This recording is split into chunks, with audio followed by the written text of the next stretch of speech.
নমস্কার বন্ধুরা, চন্দনার রান্নাঘরে আপনাদের স্বাগত জানাই। আজকে আমি আপনাদের পালং শাকের শীষ চচ্চড়ি করে দেখাবো। আমি এখানে দেখুন সিম কেটে নিয়েছি, পেঁপে আছে, আলু আছে আর আছে বড়ি। আর আমি পালং শাকের শীষগুলো এইভাবে কেটে নিয়েছি। আর এখানে আছে ধনেপাতা কুচোনো আর আছে সাদা সর্ষে আর কাঁচা লঙ্কা বাটা। কড়াইটা গরম করে আমি তেল দিয়ে দিচ্ছি।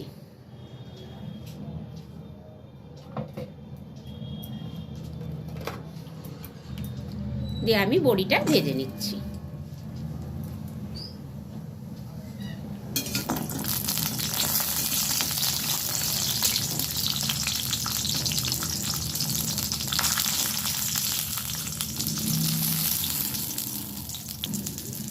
বড়িটা ভাজা হয়ে গেছে, আমি বড়িটা এবার তুলে নিলাম।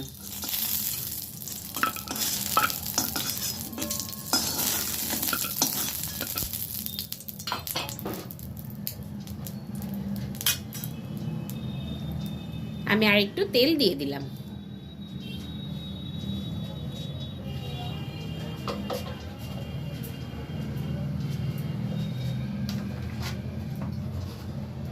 দিয়ে দিলাম 5 ফোড়ন। আমি এবারে সবজিগুলো দিয়ে দিচ্ছি।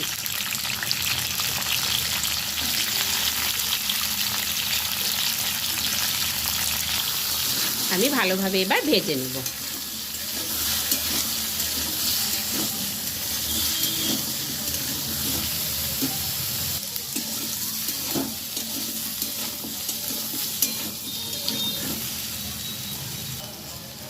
ভালোভাবে ভেজে নেওয়ার পরে আমি এবারে হলুদ গুঁড়ো দিয়ে দিলাম।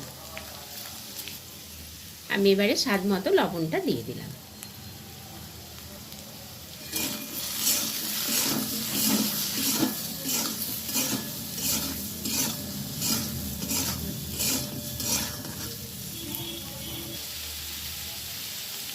এবারে দিয়ে দিচ্ছি পালং শাকের শীষগুলো।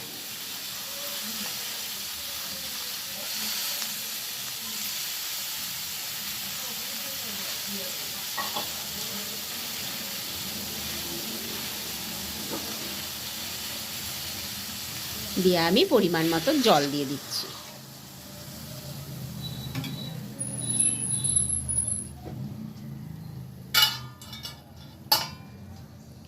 আমি ঢাকনাটা দিয়ে দিলাম। কিছুক্ষণ পর আমি ঢাকনাটা খুলে দিচ্ছি।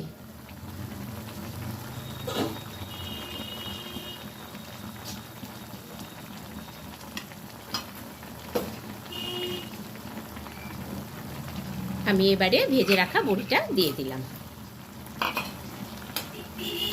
আর দিয়ে দিলাম ধনেপাতা কুচোনো। কাঁচা লঙ্কা সর্ষে বাটাটা আমি দিয়ে দিচ্ছি।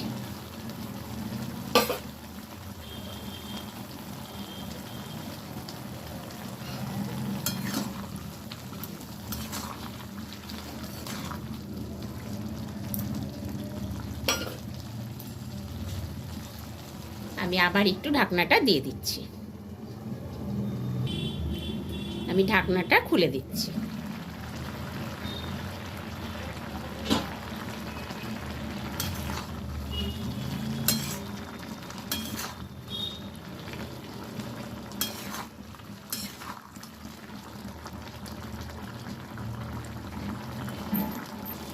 আমি এবার একটু তেল ছড়িয়ে দিলাম।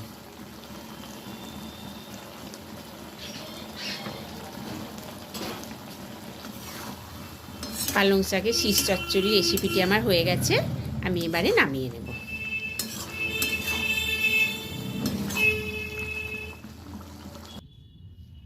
বন্ধুরা, এই রান্নাটি আপনাদের ভালো লাগলে ভিডিওটিকে প্লিজ লাইক ও শেয়ার করবেন এবং আমার চ্যানেলটিকে প্লিজ সাবস্ক্রাইব করে দেবেন।